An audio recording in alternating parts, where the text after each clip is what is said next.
thing get benefited, they will get Yeah, basically get the blessings of the God. correct.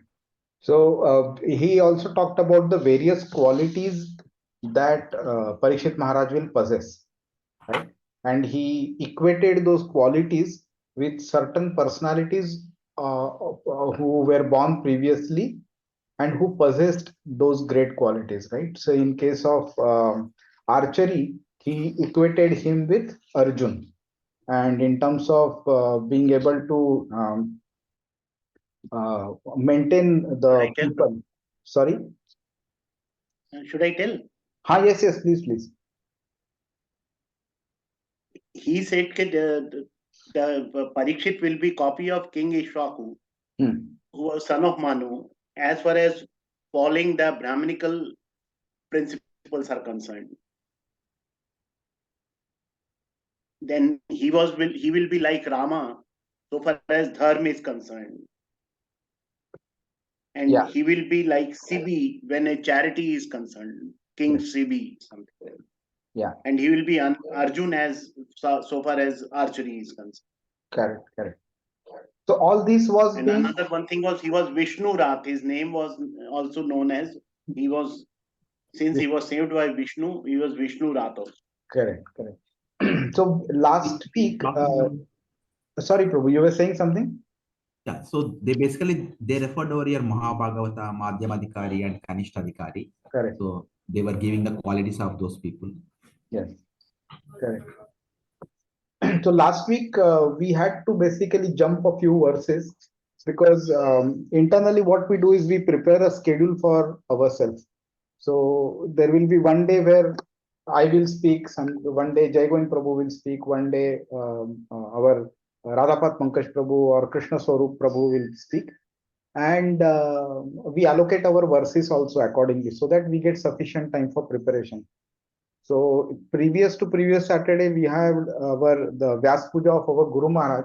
So three of our speakers, we were busy over there. So that's why we had to cancel last Saturday's class. And Radhapat Pankaj Prabhu was going to be busy today.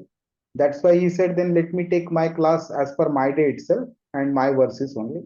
So we thought, okay, fine. My verses, which were 8 to 14, which we will do today, I thought, okay, let me do it today, and Radhapat Pankaj Prabhu can take the next verses previous Saturday. So that's why we took 15 to 21 previously and 8 to 14 today. We will do it now. Is there any comment, any question, any feedback on the previous verses, or shall we start with the today's verses?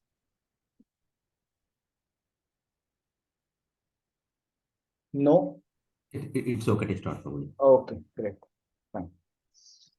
So verse number 8, chapter 12, Canto 1.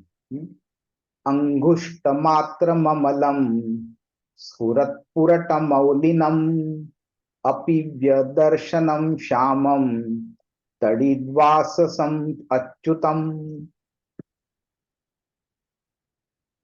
Translation, anybody? Sure, probably. Translation, Hare Krishna. He, the Lord, was only thumb high, but he was all transcendental. He had a very beautiful blackish infallible body, and he wore a dress of lightning yellow and a helmet of blazing gold. Thus he was seen by the child. Hare Krishna. Now why these things are important? There are quite a few perspectives to this one. So, firstly, it eradicates the thought that what do you say? Meaning God is formless. It removes that thought. So, if God is formless, then obviously the description of His form doesn't make sense, right?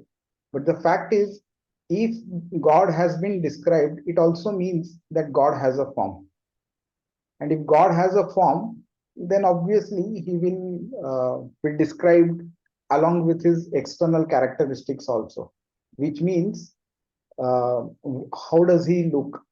what clothes does he wear, what is the color of his clothes, what what does he carry with him, and that actually helps us understand how God looks. Now, what you are seeing here is a very small description about the Lord, but the Lord has been described in absolute great detail in the remaining cantos of Srimad Bhagavatam. Now, how does the Lord stand? That also is described. Not just how his hairs are, how does his forehead look, how does he look otherwise, what clothes does he wear. These actually could be one way of describing, but even the minor characteristics like the Lord is standing in the Tribhanga Roop, meaning it has fold, a bend in three different parts of the body. That also is mentioned. Again, I'll just try to bring this to Bhagavad Gita. Uh, it actually becomes important for us to understand that if the Lord has multiple forms, then which one is superior to the other, or they are equal? Okay, that needs to be understood. And precisely this is the question Arjun asks in 12th chapter. As a background to it, in until the end of 11th chapter, what happened? Krishna had described multiple of his forms. So one form is the Brahman Roop, which is formless. The second one is what Krishna is in front of Arjun, that is the two-handed Sham Sundar Roop. Other form is what he displayed in Hastinapur to people like Bhishma and others when Duryodhan tried to capture him, which is Virata Roop. Then three other forms were described in the 11th chapter. The first is Vishwarup. Now, there is a minor difference between Virat Roop and Vishwarup. Okay, technically speaking, Vishwarup has the Kala Roop, the form of time, also included in it, which was also what was Krishna displayed in 11th chapter. And then the four-handed Vishnu Roop was also described. Now, after having displayed so many forms, an obvious question that would come to people like us, and Arjun being our representative, he is asking that question on our behalf to the Lord. Evam satata yuktaye bhaktastvam paryupasate yechapyaksharam avyaktam tesham ke yoga vittamaha. Meaning, which form should I worship? There are so many that you have described so far. Which is considered to be the best form of worship? So Krishna says, Maya Veshya Mano Yemam Nitya Yukta Upasate. So he says, this particular form which you are seeing in front of me is the best form of worship. And this is my opinion. Teme Yukta Tamamataha. So he's saying, this is my opinion, which obviously has to be the best one. Now, having compared this one, we come back to Bhagavatam to say that after seeing that thumb size form of the Lord, obviously the question comes then, why should we not worship the thumb sized roop? Why do we worship this Tribhanga Shama Sundar roop? Okay. So basically we understand from him that that was a kind of a form which Krishna had taken temporarily only to protect Parikshit from the Brahmastra. Now, if the Lord wanted us to worship him in that form, he would have remained there in that form. There meaning he would have remained in that form for a very long time. He would have given darshan to everybody in that form, but he didn't want us to do that. Now, Krishna's body has been described. One of the characteristics is the color of his dress. Now, you would see this as a description in various other places also, especially in Srimad Bhagavatam. Even in Brahma Samhita, the description of the form of the Lord is given nicely. Okay, so the one common factor you will see is the pitambar. So pita meaning yellow. Okay, and it says the dress, the dhoti that the Lord wears is of very bright yellow color. So you will see in various ISKCON temples, okay, Krishna is, when they dress up Krishna, many of them put up yellow color also, yellow color dhoti for Krishna. And similarly, Balram likes blue color. So his dhoti is of meaning bright blue color. So now why is this required basically? Okay, it's mainly to get us attracted to the form of the Lord, to see that form of the Lord. Imagine if the Lord were to look like a kind of dirty creature. Okay, despite being the Lord, yeah, he will still remain the Lord whichever form he takes. But our natural attraction will be to something which is beautiful, the beauty as we perceive. Okay, so and here we can look at it from one perspective also. Let's say when Lata Mangeshkar sings a song, we are naturally attracted to that voice. But when if I were to sing that song, people will throw stones at me. So song being the same, okay, the manner of singing could also be same, but the voice will definitely not be as good as Lata Mangeshkar, even if the manner of singing is there. So what it means is it matters on who is singing and the quality of singing. So similarly, it is the Lord, whichever form he comes in, the Lord still remains the Lord, but because we are conditioned to seeing the only beautiful aspect and get attracted to beautiful aspect, the Lord presents himself in a beautiful aspect, which is beautiful according to our perception, our eyes. And that's why to ensure that we understand the beauty, we appreciate the beauty, the description of the Lord is given here. He is the size of a thumb. Obviously, when it comes to imagining a form, size of the form is the one of the most important characteristics. Transcendentally blackish, dress is dazzling yellow, with golden helmet and earrings.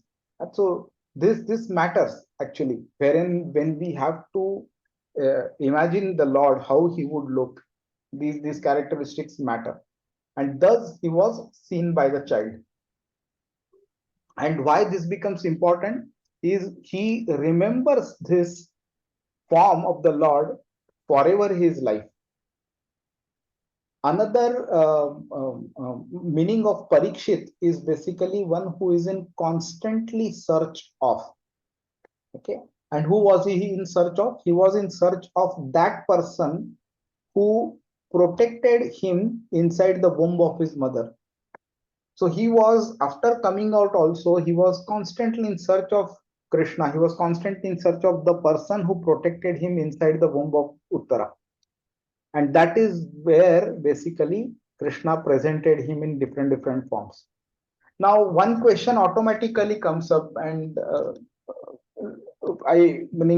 let's see meaning. Do you know why was the Lord so intending to protect Parikshit? What do you think? Why did the Lord want to protect Parikshit? Was it because he was Yudhishthir's grandson? He was a true devotee, I think. But okay, so the Lord would anyway know that he's going to be a true devotee. Yes, valid point. Yeah. Anything else? So one of the reasons Being is the he's the being the last only heir of this Yudhishthir. uh, Yudhishthir, Correct. and the purpose of the Lord was to re-establish the religion. Correct. That can be done only with this family, so that's why it was necessary to protect. Correct. There was one other very important point. Yeah, we studied in the first three, I think 2-3 chapters, the third chapter especially. So Bhagavatam was required to be spoken. Now you can understand, all of you have studied Bhagavad Gita, right? So you understand Bhagavad Gita is very difficult to understand, but relatively Bhagavatam is simple. Bhagavad Gita teaches you the basics only of maximum who is Krishna, who are we, our relationship with him. But Bhagavatam goes few steps ahead to say how do we actually develop a relationship with the Lord? How do we take it forward in terms of doing better and better selfless devotional service to the Lord? Now, Bhagavatam is considered as an incarnation of Lord Krishna himself, but in the form of a book, literary incarnation. For the reason being, Bhagavatam will act as a guiding light for the society of mankind. For this purpose, there has to be a person like Parikshit who will be capable of receiving Bhagavatam. And that is why protection of Parikshit was critical for the benefit of the larger mankind. Yeah, we can always say that, yeah, if the Lord wanted, he could have actually spoken Bhagavatam in some other manner also. But yes, but he always combines multiple purposes into one single incident, and he delivers the information and knowledge to us accordingly. Hare Krishna. So let's move on to verse 9. Shrimad Dirgha Chaturbahum Tapta Kanchana Kundalam Shata Jaksham Gada Panim Atmanah Sarvatodisham Paribhramantamulkabham Brahmayantam Gadam Muhu. Translation and purport. The Lord was enriched with 4 hands, earrings of molten gold, and eyes blood red with fury. As he loitered about, his club constantly encircled him like a shooting star. It is said in the Brahm Samhita, chapter 5, that Supreme Lord Govinda, by his one plenary portion, enters into the halo of the universe and distributes himself as Paramatma or the Super Soul, or not only within the heart of every living being, but also within every atom of the material elements. Thus, the Lord is all pervading by his inconceivable potency, and thus he entered the womb of Uttara to save his beloved devotee Maharaj Parikshit. In the Bhagavad Gita 9:31, the Lord assured everyone that his devotees are never to be vanquished. No one can kill a devotee of the Lord because he is protected by the Lord, and no one can save a person whom the Lord desires to kill. The Lord is all powerful, and therefore he can both save and kill as he likes. He became visible to the devotee Maharaj Parikshit, even in the awkward position in the womb of his mother, in a shape just suitable for his vision. The Lord can become bigger than thousands of universes and can become smaller than an atom at the same time. Merciful as he is, he becomes just suitable to the vision of the limited living being. He is unlimited. He is not limited by the measurement of our calculation. He can become bigger than what we can think of, and he can become smaller than what we can conceive. But in all circumstances, he is the same all powerful Lord. Right. There is difference. There is no difference between the thumb-like Vishnu in the womb of Uttara and the full-fledged Narayan in the Vaikuntha Dhama, the kingdom of Godhead. He accepts the form of Archvigraha, worshipable deity, just to accept service from his different incapable devotees. By the mercy of Archvigraha, the form of the Lord in material elements, the devotees who are in the material world can easily approach the Lord, although he is not conceivable by the material senses. The Archvigraha is therefore an all spiritual form of the Lord to be perceived by the material devotees. Such as Archvigraha of the Lord is never to be considered material. There is no difference between matter and spirit of the Lord, although there is a gulf of difference between the two in the case of conditioned living. For the Lord, there is nothing but spiritual existence, and similarly, there is nothing except spiritual existence for the pure devotee of the Lord in the intimate relation with the Lord. Jai. Thank you, Prabhu. So, so in the 42nd verse, meaning which is the last verse of the 10th chapter, Krishna says, but what need is there, O Arjun, to understand this in detail? With just a small fragment of myself, I pervade the entire universe. Ekamshena sthito jagat. So there in this particular chapter, Krishna has spoken about the various opulences, various Aishwarya that he has, and he is now concluding there. So he is saying, Athava Bahunaitena, meaning what is the need? What's so great about it? You know, all that I have spoken is nothing, because with just a small fragment of Krishna, very, very small, tiny, I pervade the entire universe. You imagine what level of his opulences could be. Now, such a Lord, when he can pervade with just a fragment, what is so great if he is able to enter the womb of Uttara? So great, meaning already he is in everybody's heart. Hriddesher jana tishtati sarvasya chaham hridhi sanniveshto. He is there in the heart of every living entity. So then for him to enter into the thumb-like size of as a Vishnu and protect him, it's nothing great about it. There are another perspective of looking at something as great and becoming astonished by it. So there are two perspectives that we need to understand. So let's say when Sachin Tendulkar hit double century in one day internationals in cricket, people were surprised. Yeah, but people were surprised only because there was never in the history of cricket that a double century was hit in one day internationals. So people were surprised because it was never happened before.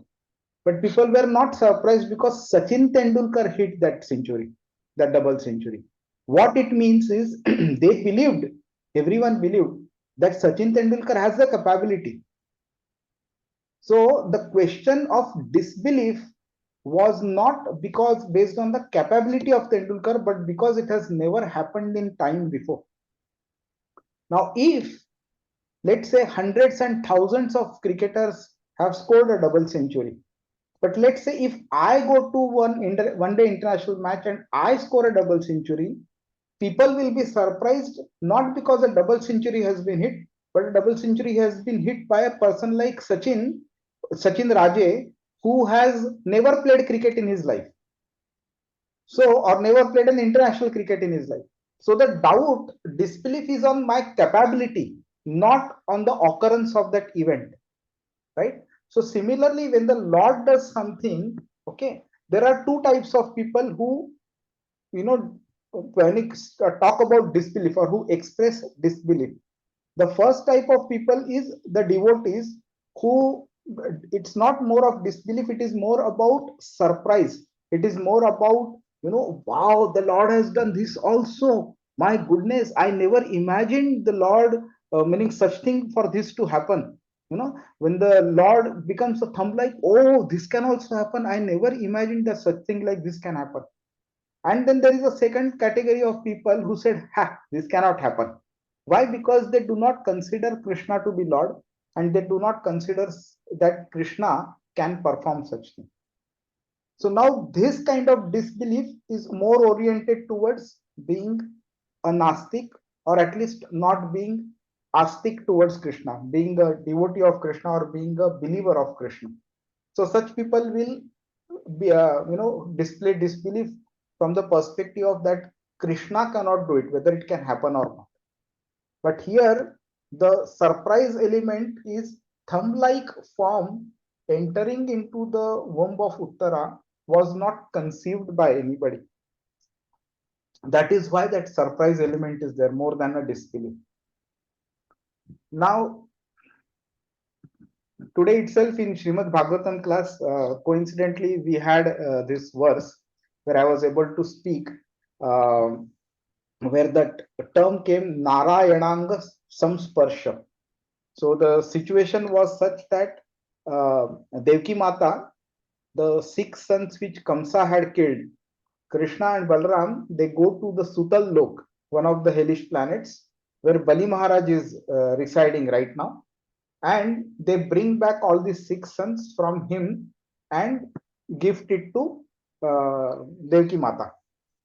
And looking at those sons, she immediately develops a lot of love for them, and because of that, the milk from her breast starts flowing out, and then she lets all of them suck the milk, and they all become happy. And this incident has been described by Shukadev Goswami that they were able to drink that milk which was left over by Krishna. So they have been able to drink Krishna Prasad. And that is why, and they're saying they have even been able to touch the body of the Narayan himself via this whole action, whole incident. So Narayananga Samsparsha, it says, meaning the body of Narayan, they were able to touch. And then the same concept you can extend in another perspective. In the 11th canto, in the Uddhav Gita, when Krishna is explaining to Uddhav about the complete science of devotional service and all perspectives, so one of the verses he says that, the Archa Vigraha, meaning the deity in our home temple or temple basically, the deity in the temple and myself is absolutely non-different. Meaning there is no difference between actual real Krishna and the deity that we have in our temple.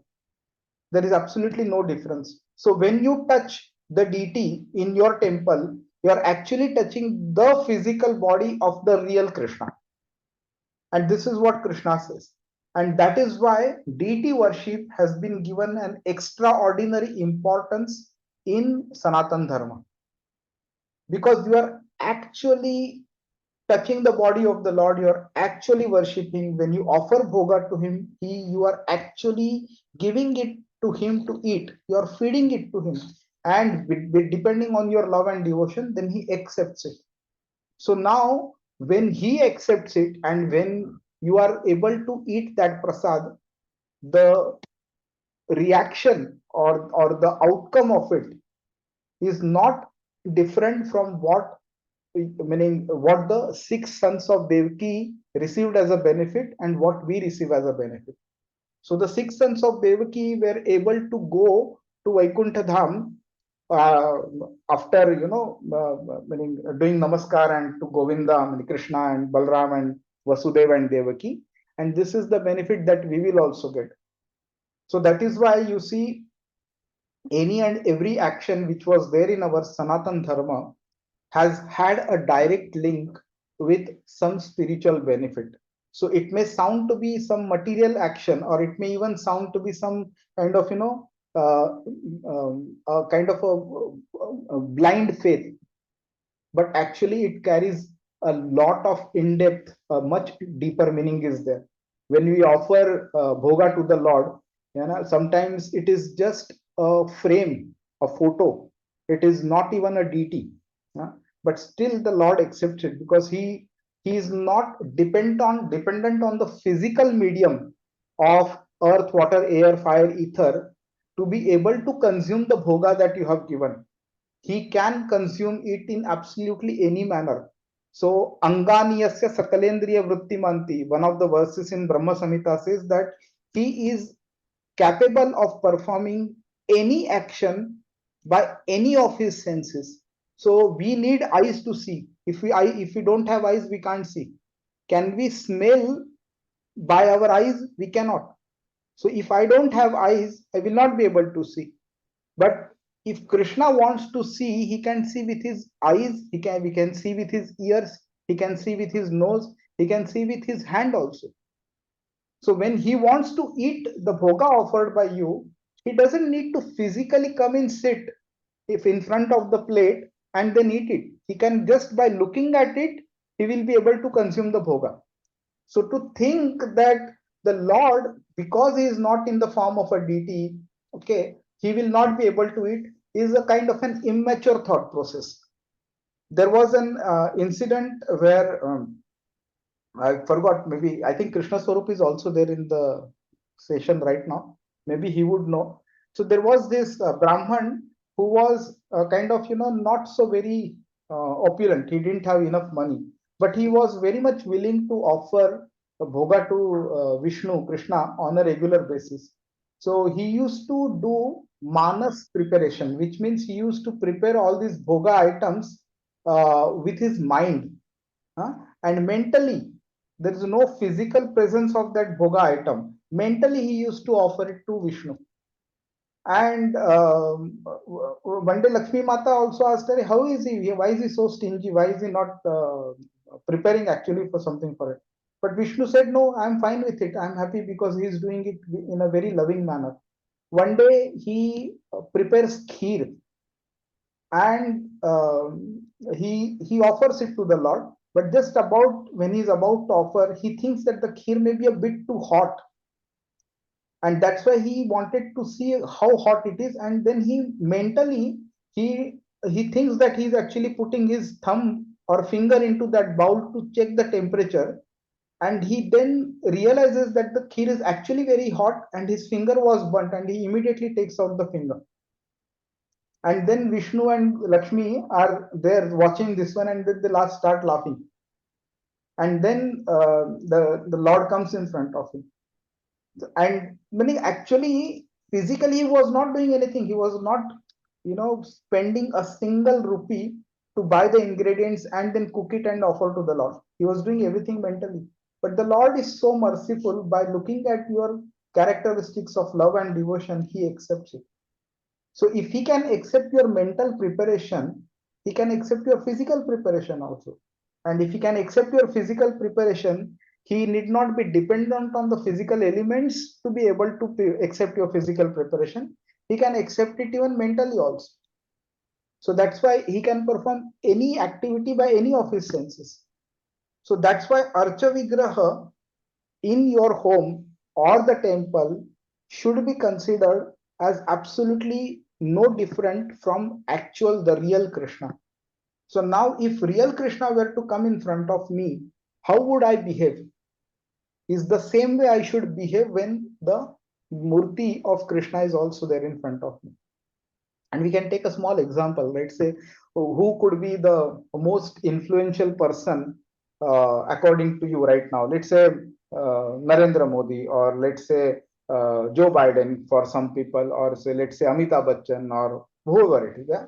If these people who are like kind of worshipped by general people, by via their photos or via their videos or something like that, if this person were to come physically in front of them, how would they behave? So they would behave differently, right? But we, being devotees of Krishna and having that understanding that the deity and Krishna himself are not different from each other, we should actually ensure that we are worshipping the deity also in exactly the same manner as we would worship Krishna himself. There are 8 different types or forms by which you can make a deity. Those 8 are mentioned in the 11th canto, again in Uddhav Gita itself. So one could be a painting, one could be a drawing, one could be by mud, one could be by wood, one could be by metal, or something like that, right? Krishna Swarup, do you remember which are the other ones? I just forgot all of them. Some of them I remember.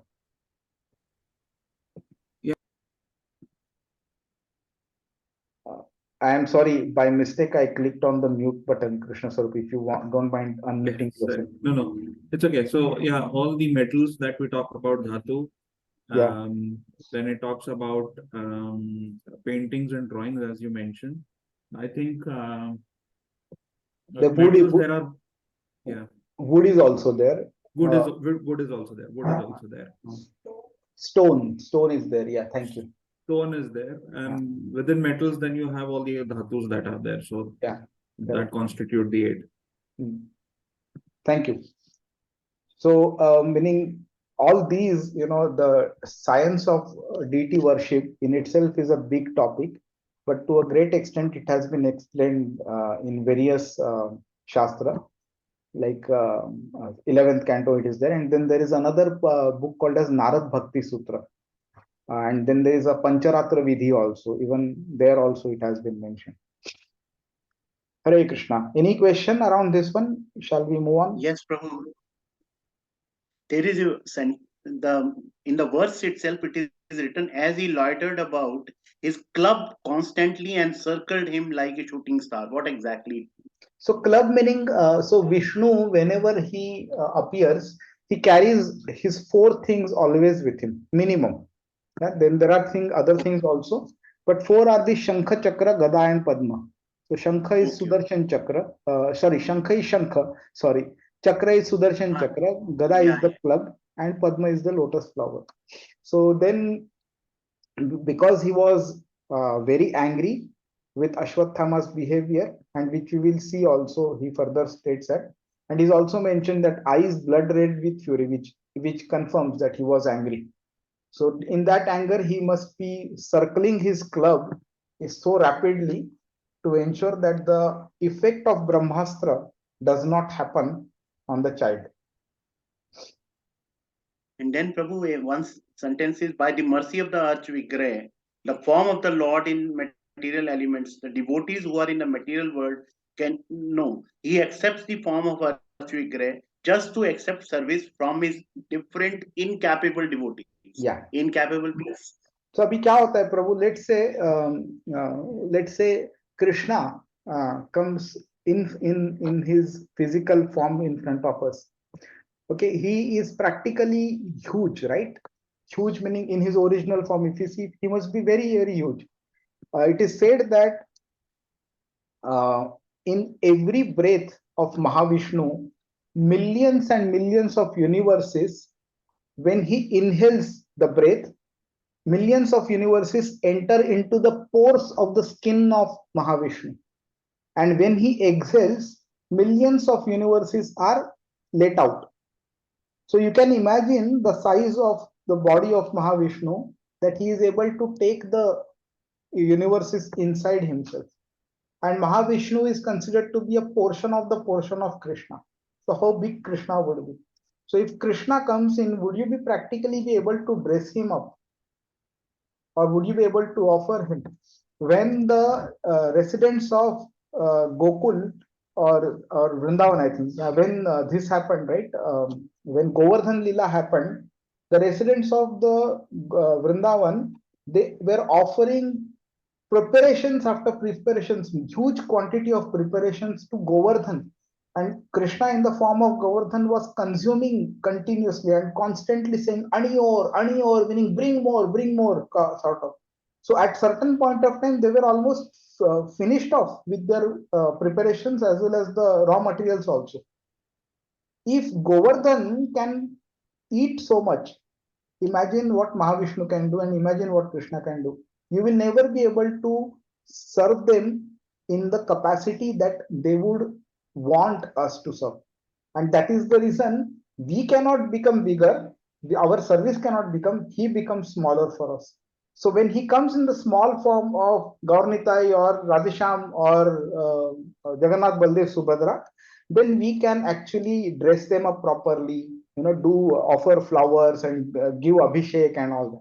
So it is, practically speaking, we are not capable of worshipping the Lord directly, but it is because of his causeless mercy, he reduces his form and accepts whatever service you offer.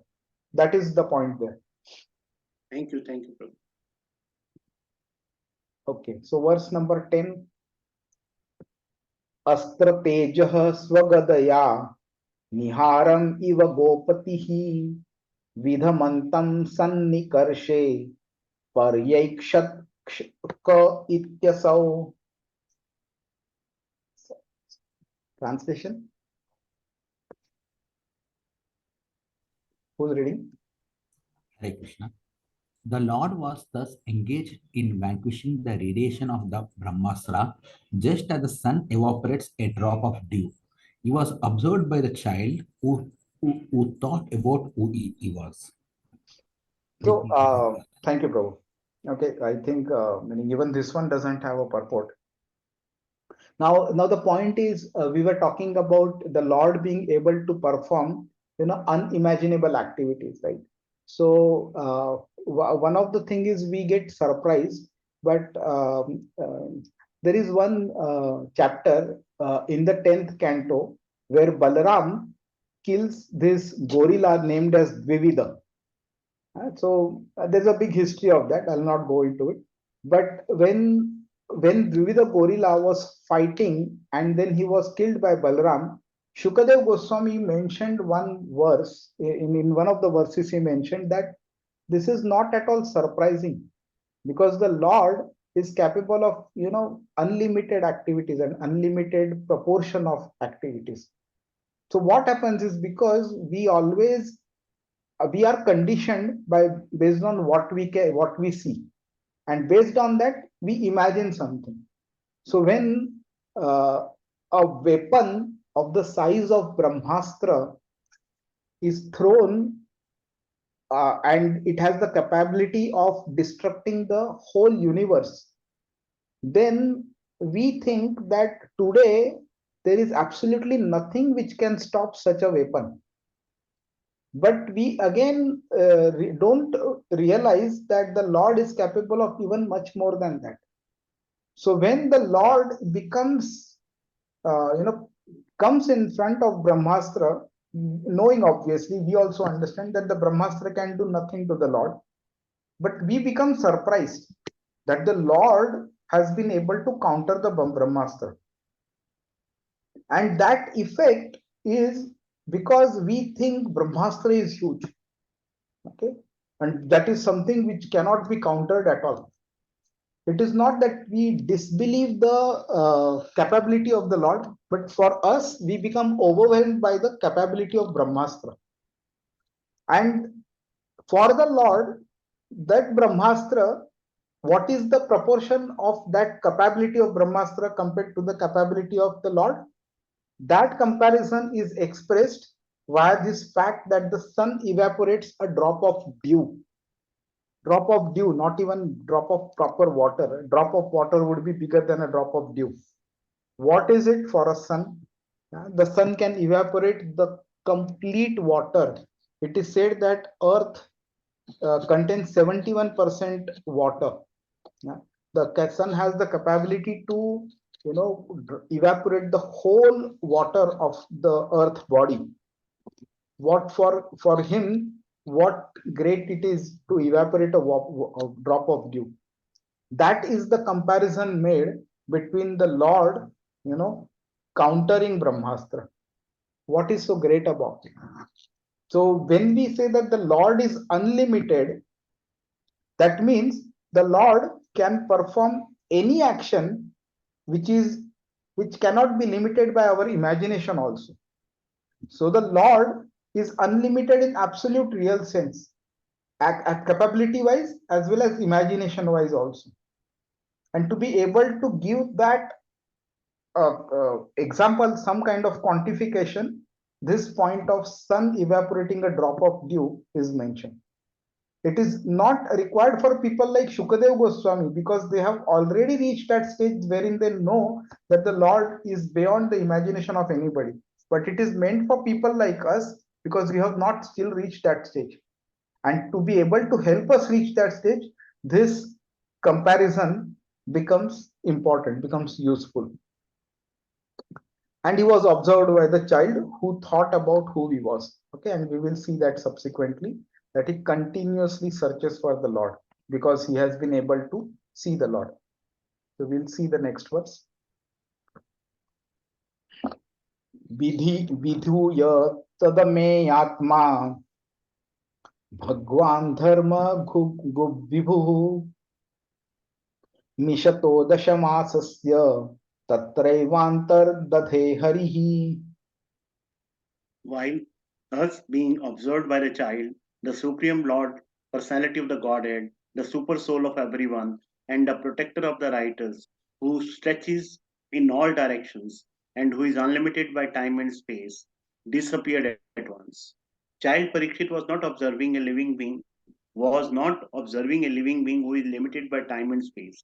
There is a gulf of difference between the Lord and the individual living being. The Lord is mentioned herein as a supreme living being, unlimited by time and space. Every living being is limited by time and space, even though a living being is qualitatively one with the Lord. Quantitatively, there is a great difference between the super soul and the common individual soul. In the Bhagavad Gita, both the living beings and the Supreme Being, are said to be all-pervading.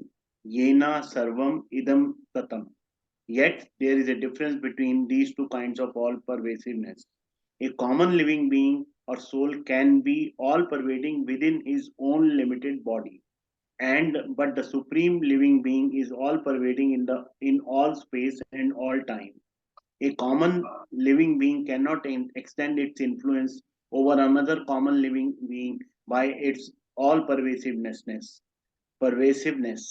And but the super soul, the personality of the Godhead, is unlimited, unlimitedly able to exert his influence over all places and all times and over all living beings. And because he is all pervasive, unlimited by time and space, he can appear even within the womb of the mother of the child Parikshit. He is mentioned herein as the protector of righteous. Anyone who is a surrendered soul within in unto the supreme is righteous, and he is specifically protected by the Lord in all circumstances. The Lord is the indirect protector of the unrighteous also, for he rectifies their sins through his external potential. The Lord is mentioned herein as one of who is dressed in the 10 directions. Thus means dressed with garments on 10 sides, up and down. He is present everywhere and can appear and disappear at his will from everywhere and anywhere. His disappearance from the sight of the child Parikshit does not mean that he appeared on the spot from any other place. He was present there, and even after his disappearance, he was there, although invisible in the eyes of the child. This material covering of the effulgent firmament is also something like a womb of the mother nature, and we are all put into the womb by the Lord, the Father of all living beings. He is present everywhere, even in the material womb of Mother Durga, and those who are deserving can see the Lord. Hare Yeah, Krishna. thank you, Prabhu. Yeah, very nice purport. So we talked about it, right? So basically, we try to limit the Lord based on our imagination, and our imagination is generated based on whatever we have seen so far, or heard or read about so far. Based on that, we even start imagining also, right? So people in the 17th century would not have imagined that there is somebody who will be hundreds and thousands of miles away, and he will be able we will be able to hear that person, see that person, speak to that person, right? That was something that they may not have imagined at that time, but it is a reality. But that point that they were not able to imagine was only because the conditions of that time period and circumstance was such that they did not get that thought from imagination perspective, because they had never seen something like that. They had never even dreamt about something like that. So we are always limited even within our imagination, despite despite having experienced many years of variety of imaginations and actual circumstances. Now what happens is, anything which is within the universe, which is within the boundaries of time and space, that anything and everything is far more than our imagination also. Now let alone our imagination, here this verse states that within that boundaries of time and space also, it is whatever it is limited. But the Lord is not bounded by even that limitation applied by time and space. And that is where we can understand who we are and who the Lord is. Forget being able to imagine, we cannot even perform actions. Then comes our imagination, then comes our something which we have never seen, and then comes the boundary of time and space. But the Lord is beyond even that as well. So it is said that qualitatively, we and the Lord, we possess similar qualities, but quantitatively we are different. And how to understand that? The quantity of salt content in one drop of sea water is far lesser than the quantity of salt content in the whole all the oceans put together. So now we understand that the percentage wise both are same, but magnitude wise both are different. The quantity of salt, that is the difference between us and the Lord. So when you come across some Mayavadi kind of people saying that everybody is God, then you can actually give that example to them. If they are God, can they become a thumb-like size, enter the womb of anybody or enter something? Yeah, then they will understand they are not God. Then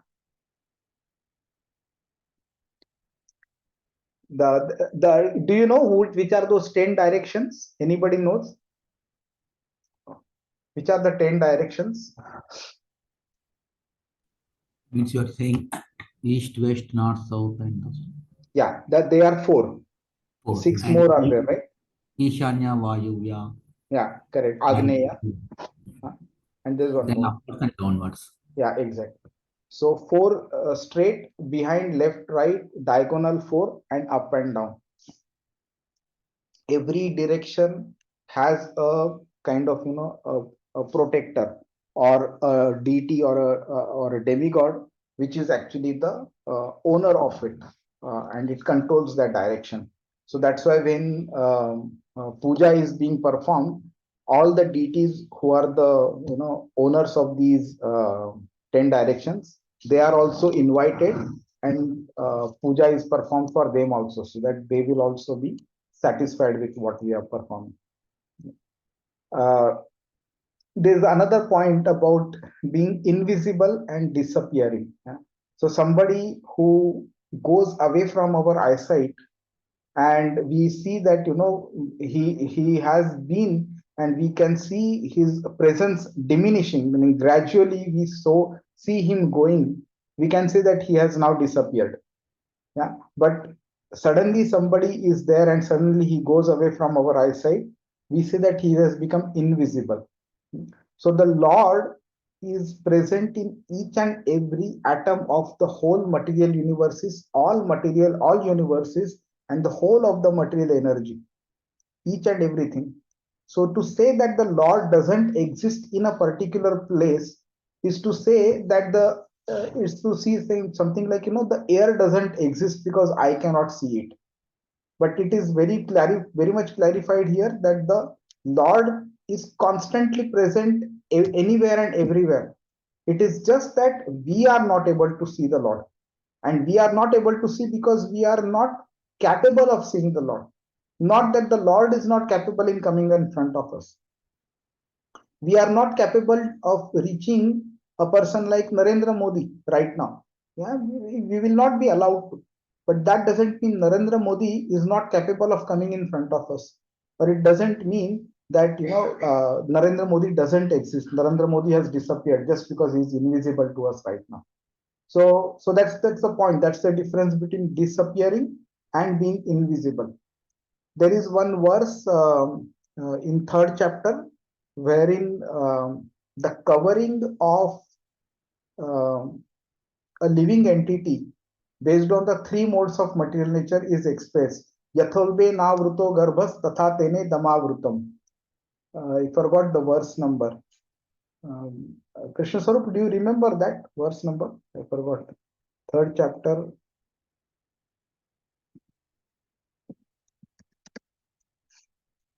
Yeah, 38. Okay. When actually Arjun asks this question, why is it that people perform activities even if they do not wish to, as if forced by somebody? So when Krishna talks about gives the single line answer to him in the previous verse, then he talks about the covering also. So he says, as fire is covered by smoke, that is the kind of lower quality of covering. Mirror is covered by dust, which is a kind of a little deeper covering, and the embryo is covered by the womb, which is even the higher covering. The living entity is similarly covered by different degrees of this lust. So fire covering the smoke is just you with hand or with your some form of air, you can move the fire away, you can move the smoke away, sorry, and see the fire. So that is the Sattva-guni covering. Then mirror covered by dust is the Rajoguni covering, which is a bit more difficult to remove that covering. So you will need some cleaning solutions or water and some, a little bit of, strong wiping, little extensive efforts compared to removing the smoke to be able to see the mirror and to see the embryo which is covered by the womb, which is even more difficult. So similarly, it's said that the material covering is something like the womb of Mother Nature. So we are put in this womb of this material nature, and it's not so simple to come out of this material world unless we surrender to the Lord. So you can link all of these two to say that, okay, we as a living entity, we are in this material world. Material world is like compared to the embryo of material nature, and the Lord, okay, there is this verse also which we will look at. So there are two verses in the 14th chapter, verse number 3 and 4, which talks about how we are, meaning how the material universe is, impregnated by the Lord. So total material substance called Brahman is the source of birth, and it is that Brahman that I impregnate, making possible the birth of all living beings. So when the material world acts as an embryo, okay, we are the living entities. So then the person who impregnates and puts us into this state is the Lord himself. He's saying it should be understood that all species of life, O son of Kunti, are made possible by birth in this material nature, and that I am the seed giving father. Now, despite he putting us into this situation, he is also giving a solution in the 7th chapter, that the only way to come out of this material world is surrender unto me. This divine energy of mine, that is the material world, mama maya duratyaya, consisting the three modes of material nature, is difficult to overcome. But those who have surrendered unto me can easily cross beyond it. So we can understand that the problem is created because of our attitude, our lust, our desires, our karma, and the kind of punishment is given by the Lord via the material energies, via the material nature, and the solution is also given by the Lord himself. And he himself is the solution. But it all depends on what is our intention, our desire, and our attitude towards the spiritual progress. Hare Krishna. Any question? Shall I move on? Okay. Tatah sarva gunodharke sanukula grahodaye jajne vamshadharah pandoho bhuya panduri vaujasa. Who's reading? Hare Krishna. Translation and purport by Sri Prabhupada. Jai Sri Prabhupada. Jai Shri Prabhupada. Thereupon, when all the good signs of zodiac gradually evolved, the heir apparent of Pandu, who would be exactly like him in prowess, took birth. Purport. Astronomical calculations of stellar influences upon a living being are not suppositions, but are factual, as confirmed in Srimad Bhagavatam. Every living being is controlled by the laws of nature at every minute, just as citizen is controlled by the influence of the state. The state laws are grossly observed, but the laws of material nature, being subtle to our gross understanding, cannot be experienced grossly. As stated in the Bhagavad Gita 3.9, every action of life produces another reaction, which is binding upon us, and only those who are acting on behalf of Yajna, Vishnu, are not bound by reactions. Our actions are judged by the higher authorities, the agents of the Lord, and thus we are awarded bodies according to our activities. The law of nature is so subtle that every part of our body is influenced by the respective stars, and a living being obtains his working body to fulfill his terms of imprisonment by the manipulation of such astronomical influence. A man's destiny is therefore ascertained by the birth time, constellation of stars, and a factual horoscope is made by a learned astrologer. It is a great science, and misuse of a science does not make it useless. Maharaja Parikshit, or even the personality of Godhead, appears in certain constellations of good stars, and thus the influence is exerted upon the body, thus born at an auspicious moment. The most auspicious constellation of stars takes place during the appearance of the Lord in this material world, and it is specifically called Yajanti, a word not to be Jayanti, a word not to be abused for any other purposes. Maharaja Parikshit was not only a great Kshatriya emperor but also a great devotee of the Lord. Thus, he cannot take his birth at any inauspicious moment. As a proper place and time is selected to receive a respectable personage, so also to receive such a personality as Maharaja Parikshit, who was specially cared for by the Supreme Lord, a suitable moment is chosen when all good stars assemble together to exert their influence upon the king. Thus, he took his birth just to be known as the great hero of Srimad Bhagavatam. This suitable arrangement of astral influences is never a creation of man's will, but is the arrangement of the superior management of the agency of the Supreme Lord. Of course, the arrangement is made according to the good or bad deeds of the living being. Herein lies the importance of pious acts performed by the living being. Only by pious acts can one be allowed to get good wealth, good education, and beautiful features. The samskaras of the school of Sanatan Dharma, man's eternal engagement, are highly suitable for creating an atmosphere for taking advantage of good stellar influences, and therefore Graha Bandhana Samskar, or the first seedling purificatory process prescribed for the higher castes, is the beginning of all pious acts to receive a good pious and intelligent class of men in human society. There will be peace and prosperity in the world due to good and sane population only. There is hell and disturbance only because of the unwanted, insane populace addicted to sex indulgence. Hare Krishna. Thank you, Mataji. Hare Krishna. So the time is also limited. So we will talk, meaning not much about astrology. We have a great Pandit in one of the speakers of Srimad Bhagavatam here. So if you have any questions and all that, we will have Radhapad Pankaj Prabhu, talk in detail about it. But now, just 2 points I would like to mention. First is people consider this kind of meaning astrology to be something as nonsense.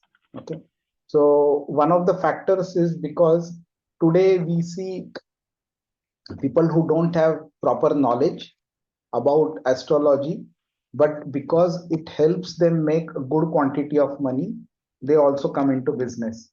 And such kind of people, then they vitiate the atmosphere. They Because of such people, the people who have good knowledge are also looked upon in a negative manner. So this is actually one reason. uh, Practically speaking, I have also approached during some of my difficult days. I had also approached astrology, although I was not in favor of it, but somehow the situation was such that it was recommended to me to reach to the astrologer. And the predictions that this person gave was mind-boggling, absolute mind-boggling. He even told me about my previous life also, which I believe could be true because his current life predictions came out to be very true. So it is not something nonsense. It has its proper base as well. A foundation is there. And Radhapat Pankaj Prabhu had also mentioned that this science was, written down by Parashar Muni, who is the father of Ved Vyas Rishi. So, yogis and munis and sadhus, because they have no material expectation, they have never a need to lie about something. When does a person lie? When he foresees that I may not get the expected benefit if I speak the truth. That is when they lie. Uday, I'm muting you. Sorry. So that is when they lie. And it means that the material benefit is given more higher priority than truth. That is when they lie. But the sadhus and the rishis, munis, and all that, they do not have material benefit. So they do not have a purpose to lie. So similarly, Parashar Muni and all that, he did not want to make a living out of astrology, which is meaning otherwise we could have said that yes, astrology could be a fake also, but it is not so. I would like to state one incident happened between, it's a conversation between Prabhupada and one of his disciples. So after taking initiation from Prabhupada and after practicing Krishna consciousness for a few years, one of his disciples, he came to India along with Prabhupada. And sometime later, this thought started coming to his mind, what am I doing here? Am I doing it right? Whatever I'm doing, where is my life taking me? Am I doing something which is completely, going to disturb my life or whatever it is? This thought started coming to him. And so he went to some astrologer, and that astrologer gave him some thread to be worn around the arms, and that he was wearing. So when one another disciple asked him what was he wearing and why is he wearing that, so then he spoke about all this, that he went to the astrologer and he has given him. So then the second person told Prabhupada about this one, and Prabhupada asked him to call him. So then this guy who went to the astrologer, he came in front of Prabhupada, and Prabhupada only made one statement to him, absolutely one statement, after which this person came back to the senses. That statement was, astrology will not save you at the time of death. Such an impactful and a meaningful statement it is. This person was completely shaken and he was brought back to his senses with that statement. And it is so perfect, so true. It is, astrology can predict what can happen, but it cannot change it. For changing, you need to do a lot of various pujas and all that. And it is not necessary that you will be able to eradicate your previous karma completely because of those additional pujas that you do. And with this, I would like to just also mention one another incident. There was one devotee in Sharjah. Okay, meaning this is around, he got initiated around 20-25 years back. He was doing fantastic seva, lot of preaching activities he was involved in, and he was, convincing people and he was helping them take up Krishna consciousness. He was practicing also very well. When he was in the beginning stages of Krishna consciousness, he was from South India. I don't know exactly where, but some part of South India. And he went to an astrologer over there. And I'm not sure, you all must be aware that there is something called as astrology as per the patti. I don't know what that name of that is, but एक पट्टी होती है, एक strip of wood होता है जिसके ऊपर it's written basically, and every person born has a strip of his name somewhere. So when this person went to him, this person told his details and all that, and then that astrologer was able to take out that patti, and that person told him about his future.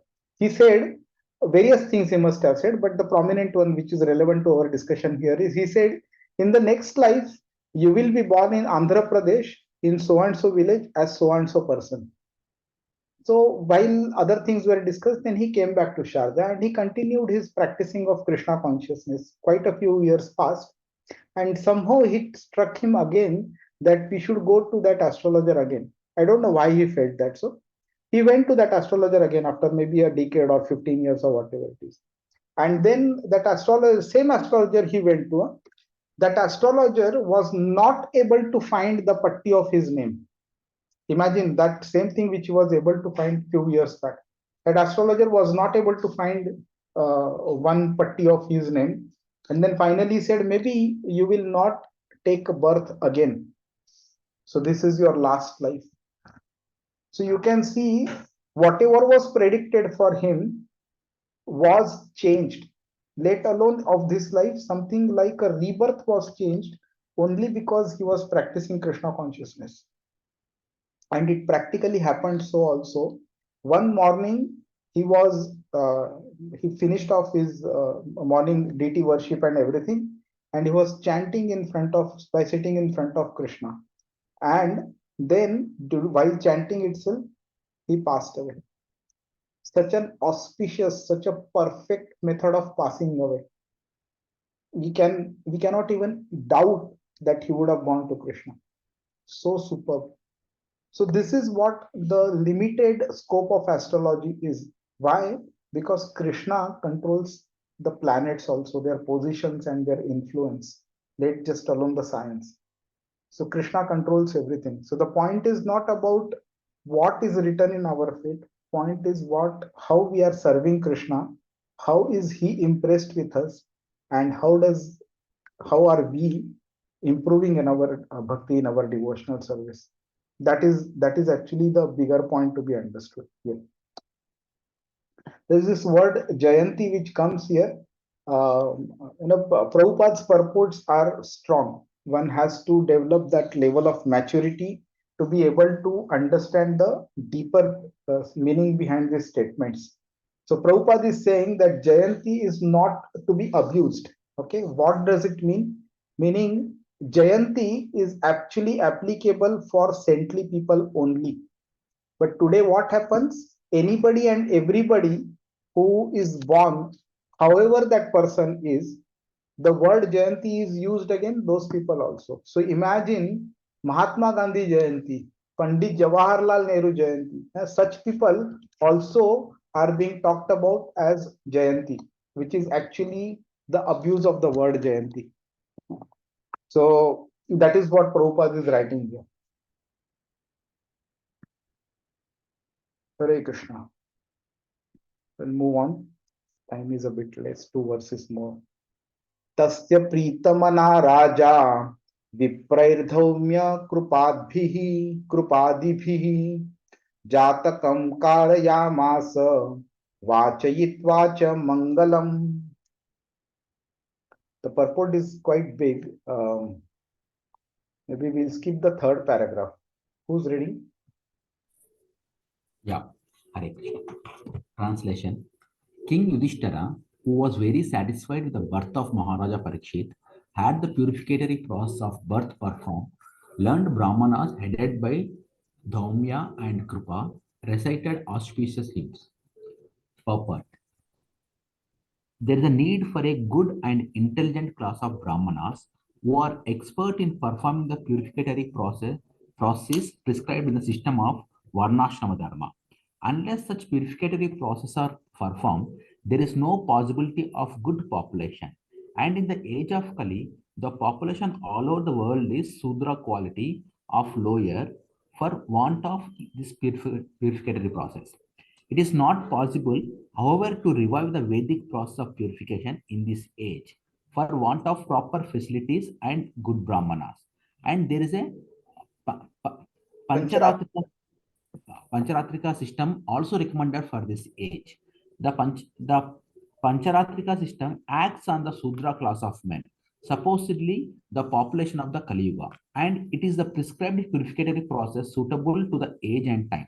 Such a purificatory process allowed only for spiritual upliftment and not for any other purpose. Spiritual upliftment is never conditioned by higher or lower parentage. After the Garbhadana purificatory process, there are certain other samskaras like uh, Simanto Nayana. Simanto Nayana, Sada Sadha Bhakshanam. Sadhu Bhakshanam, etc. during the period of pregnancy. And when the child is born, the first purificatory process is Jata Karma. This was performed duly by Maharaja Yudhishthira with the help of good and learned Brahmanas like Dhaumya, the royal priest, and Krupacharya, who was not only a priest but also a great general. Both these learned and perfect priests, assisted by other good Brahmanas, were employed by Maharaja Yudhishthira to perform the ceremony. Therefore, all the samskaras, purificatory process, are not mere formalities or social functions only, but they are all for practical purposes can be successfully performed by expert brahmanas like Domya and Krupa. Such brahmanas are not only rare but also not available in this age. And therefore, for the purpose of spiritual upliftment in this fallen age, the Goswamis prefer the purificatory process under Pancharatrika formulas to the Vedic rites. Meaning, if we let's skip that third paragraph. It talks about the history of Kripacharya. I mean, you can read that specifically later, but it's basically how was he born and all that stuff, right? So we can skip that in the interest of time. So Garbhadhan Samskar, or not just Garbhadhan, but there are various samskaras that are performed, right? So these samskars are basically act as a kind of a covering and protect us from, falling down or basically performing incorrect activities. Now the problem is people first of all have no knowledge about or the need for performing such. People do not even know the purpose of life, and they do not even because of that they do not even walk towards that purpose. And when the process itself is not known, then the steps within the process carry zero importance. That's why Garbhadhan Samskara, which is actually necessary to be performed before the male and female come together, so that good souls can be invited to enter into the womb of the mother. So if this is not performed, then you are actually inviting anybody and everybody. So in such a scenario, there is a good probability, being in Kali Yuga, that you will get more of bad quality people. And depending on the quality of the parents, the quality of the child will also further develop. Now, in the absence of that, then obviously you will not perform any of the other samskaras, which will help you become better people, better devotees, so that the society will benefit from you and there will be a gradual upliftment of the whole society. Now, because it is not happening, what prevails in the society is, incorrect qualities, Shudra qualities, which is what Prabhupada is saying. And generally, now we can see that almost everybody is of a Shudra quality. He might have been born in the family of Brahmanas, but these Brahmanas are basically, for the sake of it, they are Brahmanas because they are wearing a thread. And in the 12th canto, Shukadev Goswami mentions in either the 3rd chapter or 4th chapter that in the Kali Yuga, just by wearing a thread, people will be called as Brahmanas, but they will actually not possess the quality of Brahmanas. Today we see Brahmanas, right, who perform pujas, but they eat everything. So I know of people who proudly call themselves, I'm so and so type of Brahmanas, who is better than so and so type of Brahmanas. But then you see them eating chicken, eating egg, eating this and all that. I know of one person who reads Vedas on a regular basis, being a Brahman. But उससे कभी भी बात करो, then he will say, अरे चलो, this weekend we will go for a beer bar, we will go to this, we will go to that. So now all these then become mechanical actions, because the samskaras that are supposed to be done on your mentality should actually help you become better devotees. But that doesn't happen because the qualities that you possess are still of lower grade. Your actions are even of lower grade. So definitely there is no scope of uplifting yourself spiritually.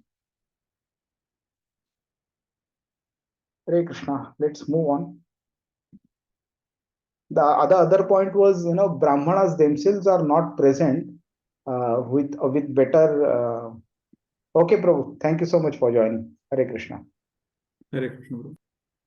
So because Brahmanas themselves don't possess good knowledge, good qualities, you cannot expect the same or good level knowledge to go into the society as well. Hare Krishna. How big is the purport? Okay. Let's look at verse number 14. Hiranyam gam mahim graman hatyashvan nrupati pratirvaran pradat swannam cha viprebhyah prajatirthe satirthavit. Upon the birth of a son, the king who knew how and where, and when charity should be given, gave gold, land, villages, elephants, horses, and good food grains to the Brahmanas. Only the Brahmanas and sannyasis are authorized to accept charity from the householders. In all the different occasions of sanskaras, especially during the time of the birth, marriage, and death, wealth is distributed to the Brahmanas because the Brahmanas give the highest quality of service in regard to the prime necessity of the humankind. The charity was substantial in the shape of gold, land, villages, horses, elephants, and food grains, with other materials for cooking complete foodstuff. The Brahmanas were not therefore poor in the actual sense of the term. On the contrary, because they possessed gold, land, villages, horses, elephants, and sufficient grains, they had nothing to earn for themselves. They would simply devote themselves to the well-being of the entire society. The word Tirathvat is significant because the king knew well where and when the charity has to be given. Charity is never unproductive or blind. In the Shastras, charity was offered to the persons who deserved to accept charity by dint of spiritual enlightenment. The so-called the the Dira Narayan, a misconception of Supreme Lord by unauthorized persons, is never Daridra Narayan, a misconception of the Supreme Lord by unauthorized person is never to be found in the Shastras as the object of charity. Nor can a wretched poor man receive such munificent charity in the way of horses, elephants, land, and villages. The conclusion is that the intelligent men or the Brahmins specially engaged in the service of the Lord, were properly maintained without anxiety for the needs of the body, and the king and the other householders gladly looked after all their comforts. It is enjoined in the Shastras that as long as the child is joined with the mother by the navel pipe, the child is considered to be one body with the mother.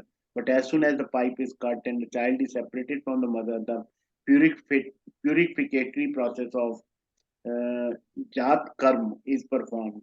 The administrative demigods and past forefathers of the family come to see a newly born child, and such an occasion is especially accepted as the proper time for distributing wealth to the right persons, productively for the spiritual advancement of society. Yeah, Hare Krishna. thank you. So this is actually the benefit of reading the purports, that Prabhupada talks about the peripheral aspects also relevant with the verse. So talking about what kind of jata karma, why is it done, why brahmanas, what kind of charity, which brahmanas are eligible, who is not eligible, everything is being talked about. Yeah, so I'll touch upon very small points here in the interest of time. So charity is talked about in the 17th chapter. What kind of charity is performed by which kind of people under the influence of which mode? So it is said, Datavyamiti yaddanam diyate nupakarine deshe kale cha patre cha taddanam satvikam smrutam, which means the charity performed in the mode of goodness is done to the right person at the right time for the right cause and with proper knowledge. It is done without any expectation of benefit. Whereas the charity performed in the mode of Rajogun is diyate cha pariklishtam yattu pratyupakarartham phalam uddishya va punah diyate cha pariklishtam taddanam rajasam smrutam. Meaning, for the sake of giving, although unhappily, but they give it with the expectation of some benefit coming out of it. This is still better. At least you are giving it to the right person for the right cause at the right time. But you are doing it, meaning, unwillingly. You are doing it, meaning as if somebody is forcing you. But the worst part is, adesha kale yaddanam apatrebhyasya diyate asatkrutam avajnatam tat tamasam udarutam, which means adesha kale. First, meaning at the wrong place, akale, at the wrong time, apatrebhyasya, meaning to a non-deserving person, apadrebhyasya diyate asatkrutam, meaning for an incorrect cause. avadnyatam, without proper knowledge, when donation is given, charity is given, that kind of charity is a tamasic charity. And how do we link this to the current situation? When a person comes to us or for some charity, or we buy goods from certain person, knowing very well that the profit will be utilized for an incorrect cause, despite that when we buy those goods, it is of a charity is a bit different than buying goods, but still when we lend money or we help that person in some or the other way, or your money goes to some person in some or the other way and is incorrectly used, then that is also a tamogoni charity. And we take that example. Let's suppose you are sitting on a Sunday afternoon in your home, at your home, and somebody comes, rings the doorbell, and he says, "Can you lend me 100 dirhams?" And if you ask him, "Why do you want it?" Say, "No, I want to buy a gun and I want to kill somebody with that gun. I'm falling short of 100 dirhams." Will you give it? Of course not, right? So what have you done? You have applied sensibility. You have asked, why is he going to use? You have applied some common sense to say, no, this is not the right purpose, and you will not do. But let's say you don't ask this to him, or he lies to you that I'm going to donate it to temple, let's say, or I'm going to feed 100 poor people, and you give it, but actually he doesn't do, and he goes and buys the gun and shoots somebody. Finally, you are also responsible to it. Why? Because you are the person who lent the money. So whether you asked him or not, whether he told you the truth or not, his actions are incorrect, and you are the cause or one of the causes of his action, and you will be penalized accordingly. So that's why it is very important to understand where your money is going, what will it be used for, who will use it, and then accordingly donate. And it is very difficult, especially in the current stage. That's why I prefer personally to give it to two different places. To one is to my guru, or basically other sannyasis in ISKCON, or some ISKCON temple. Otherwise, I don't give any donation. Many of you must be going to hotels, restaurants, and you must be giving tip also to the waiter over there, right? So are you sure that the waiter will use it for the right purpose? What if he goes and drinks beer, liquor, or what if he goes and eats non-veg out of your money? Who takes the responsibility of that sin that he commits? Who is responsible? Who is causing that, or who is helping the cause? You. So you have to be careful as to what is the money being given for, to whom, and how will it be used. And if you are unsure about it, better not to give at all. Hare Krishna. Thank you very much. Any question, or shall we wrap up? Hare Krishna, Prabhuji. Hare Hare Krishna. Krishna. Yeah, just for this donation, like if we give for some school building is coming up, or some Gurukul is coming up. As I have donated for some Gurukul or Sanskrit Sanstha is there. So I have given for that. So that is okay or not? Of course, it is okay, Mataji. The point is, we should be confident about what will it be used for. Yeah. So if you think that yes, they will use it for the right purpose, you have known that those people for a certain amount of time, and you're confident about it, then it should not matter. Then it should be fine. But the proper point is, the probability of misuse nowadays is very high. Yeah. The proper use is low. If you remember, in quite a few years back, in Gujarat, there was an earthquake that happened on 26th January, if I'm not wrong, in the year 2000. We all colleagues who were working, I think Uday Bhaskar would know if he is there now. Yeah, Uday, he is here. Yeah. So we all colleagues came together, and we, collected certain donation, and we gave it to the Times of India Relief Fund. And a few months later, we came to know that this fund was inappropriately utilized. So then what happened was, you gave it to the right cause, but it went into the wrong hands of wrong people, used it incorrectly, who had incorrect intentions at the beginning itself.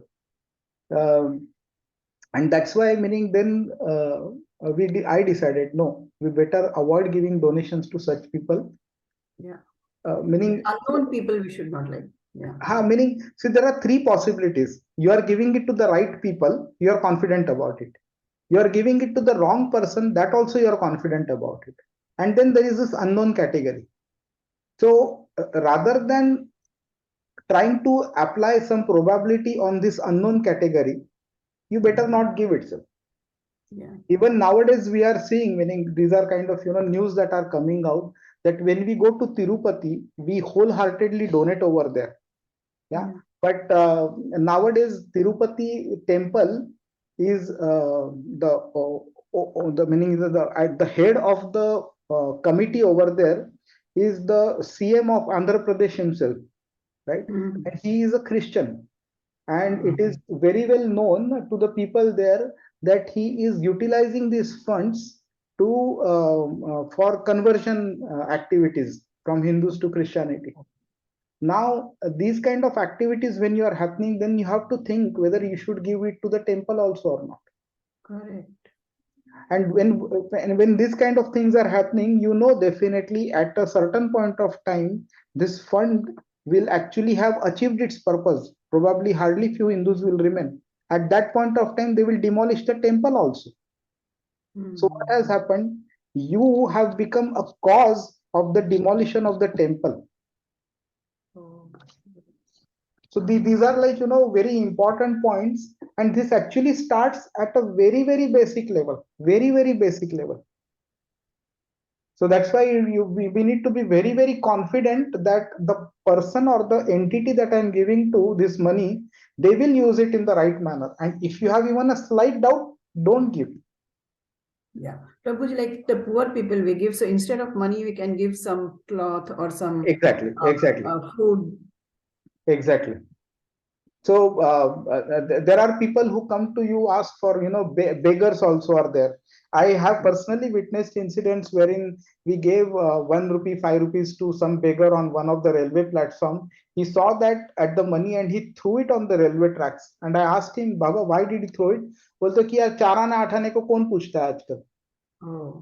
So this is the level. So now if so is the case, then better not to give at all, right? They will suffer for their karma. If Krishna wants, Krishna will arrange some food for them in any way.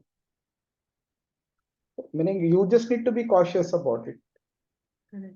Yeah, thank you, Prabhuji. Hare Krishna. Thank you. So we'll take a break now. We'll meet next week.